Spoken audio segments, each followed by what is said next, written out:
another one by Irish Dog. Irish Dog, thank you very much for requesting these players. I would love to do whoever you guys want us to talk about. But yeah, Irish Dog, keep them coming, man, because we got another one that's going to be actually really fun for me to talk about, I think, and that is Hoshway de Paula. And Hoshway was born in Brooklyn, New York, but he was signed out of the Dominican Republic. Hoshway is 6'3" and 185 pounds. He is only 17 years old, and his DSL numbers are eye popping. And this is probably another one of those guys that Ross is going to be like, I need to calm down, like settle down. I don't need to go get him right now. But I can see the fire in Ross's eyes. He's like, maybe I should go get him.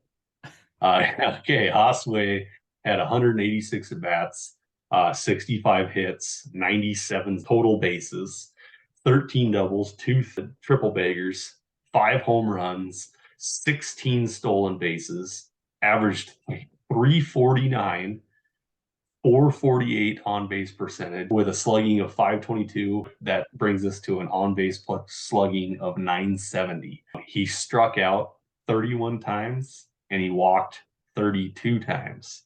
So that is really, really good, especially at 17 years old. He won't turn 18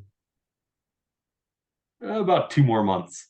5/24 of 2005 is when he was born. So we got 2 more months of a 17-year-old that's already 6'3", 185 pounds of pure kicking ass, man. Mm-hmm.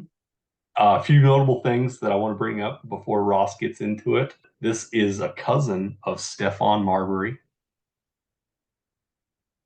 Oh, that's an interesting tidbit. A lot of athleticism in the Is that a family. good thing or a bad thing? I'm not really sure. I was a Timberwolves fan growing up, so yeah, Starbury, Starbury. man. Yeah, he was Starbury. great. He was a great player. Had Yeah, some behavior issues though. yeah. The Starbury was awesome. One article that I did bring up on Hoshway could be the next Jackson Cheerio. That might really excite Ross. And that's why I wanted to bring those two things up just a little bit so Ross could tell us to calm down. Calm down.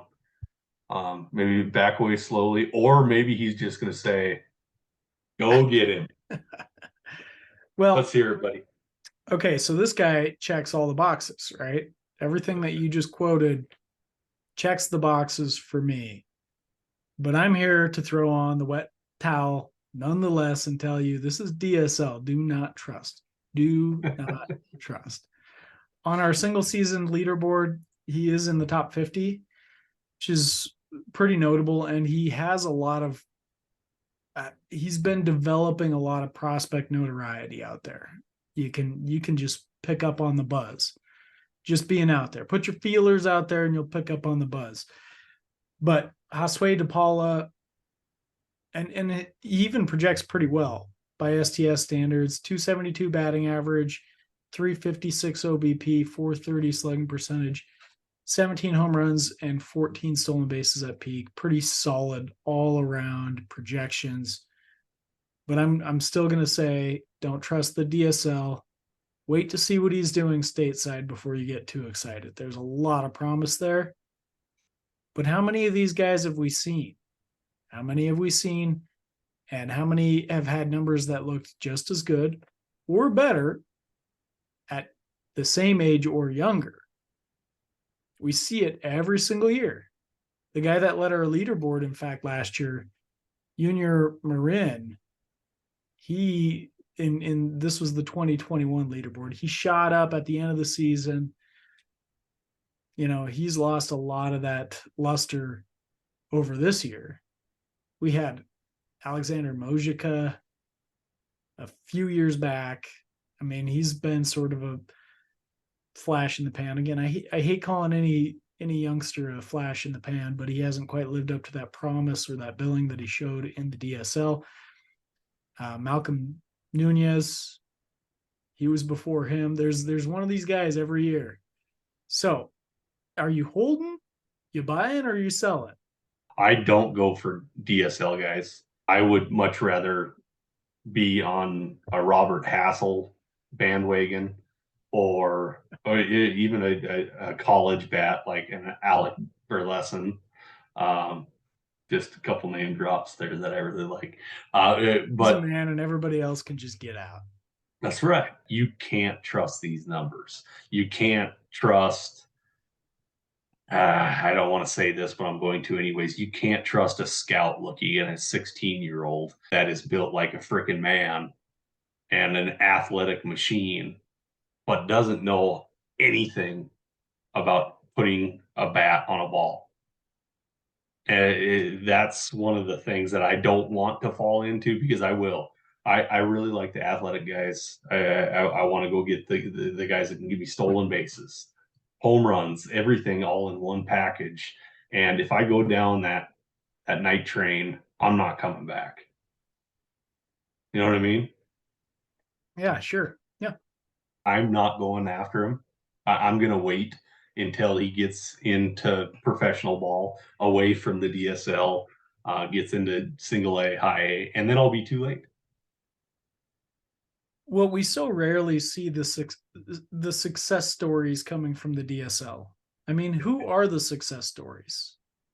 I can think of a couple big names that turned out to be pretty good that were performers in the DSL, but they weren't like the Mojikas or the Malcolm Nunez's. They were like just solid performers, like Julio Rodriguez or Noel V. Marte. Those were some of those guys that came up. So, do you trust more of the scouts in that regard, or do you trust the data, or neither? I'm not really sure at this point. I don't know the answer to that. I would say this, though. If you own him based on the hype and the interest, I'd probably just hang on right now and see what things look like early next season, because he might still have some of that interest following him around. If it doesn't work out, then you should still be able to move him right early on, and people will look at it as a buying opportunity if he's struggling, at least for a little bit. But I think you better be ready to make a move if that's the case. And otherwise you hang on, and if he's doing well, then great, man. You found that Julio Rodriguez type. I'm not counting on it. I like him. I'm interested in the numbers. I love the numbers, but I'm not buying it until I've seen something that's a little more stable. Yeah. And I want to hammer this point home. Hoshway, dude, I hope you go out there and crush it. Like we are only looking at what we've seen in the past. Like and for me, not even something that I've seen in the past. I just don't want to go bonkers over a 17-year-old in the DSL. Because at the end of the day, we're talking about a kid. We want him to do really well. It's one of those things. Yep. Thank you. 1, 2, 3, 4. Irish Dog 04. Appreciate it, man. You bet.